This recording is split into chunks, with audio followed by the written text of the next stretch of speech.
One of Jesus' most powerful teachings about judgment, compassion, and true faith is found in Matthew chapter 25, verses 31 to 46, where he uses the imagery of sheep and goats to describe the final judgment. Jesus tells his followers that when he returns in his glory, he will sit on his throne and gather all nations before him. Then, like a shepherd, he will separate the people into two groups. The sheep will be placed on his right hand. They represent the righteous who obeyed God and cared for others. The goats will be placed on his left hand. They represent the unrighteous who ignored the needs of others and lived selfishly. To the sheep, Jesus says, "Come, you who are blessed by my Father. Take your inheritance, the kingdom prepared for you since the creation of the world."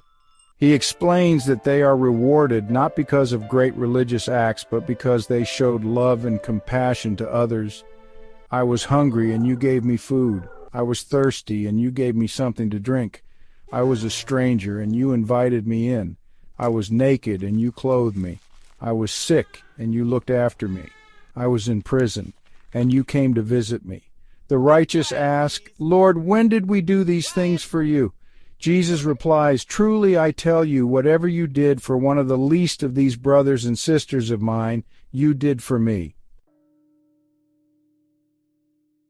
To the goats, the unrighteous, then Jesus turns to those on his left and says, "Depart from me, you who are cursed, into the eternal fire prepared for the devil and his angels."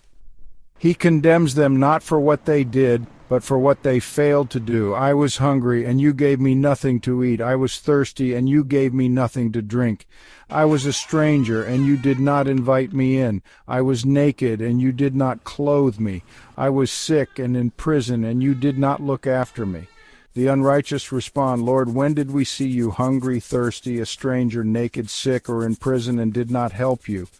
Jesus replies, "Whatever you did not do for the least of these, you did not do for me." Meaning of the parable. True faith is action-based. Jesus teaches that our love for God is demonstrated through our love for others, especially the needy and the suffering. Faith without works is dead, as mentioned in James chapter 2, verses 14 to 17. Compassion reflects Christ.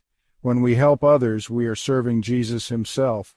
Judgment is based on love and obedience. God will judge people based on how they treated others, especially the vulnerable.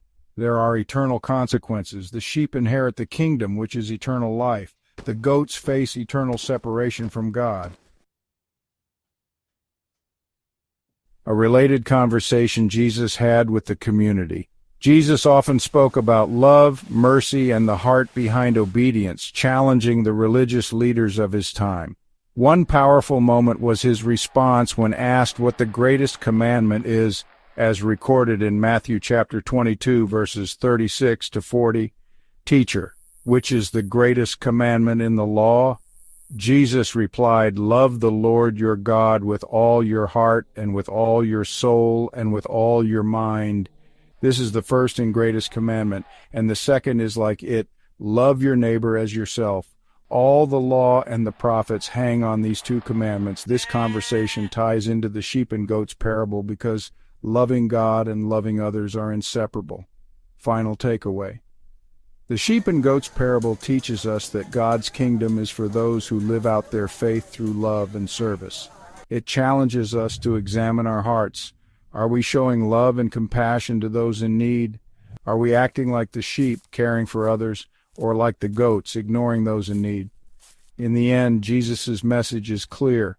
Love God, love people, serve others. That is true faith. If you enjoyed this story, please like and share with family members and friends. And if you haven't already, come on over and join our growing family by subscribing to our channel. May God bless you in all your endeavors. Thank you for watching.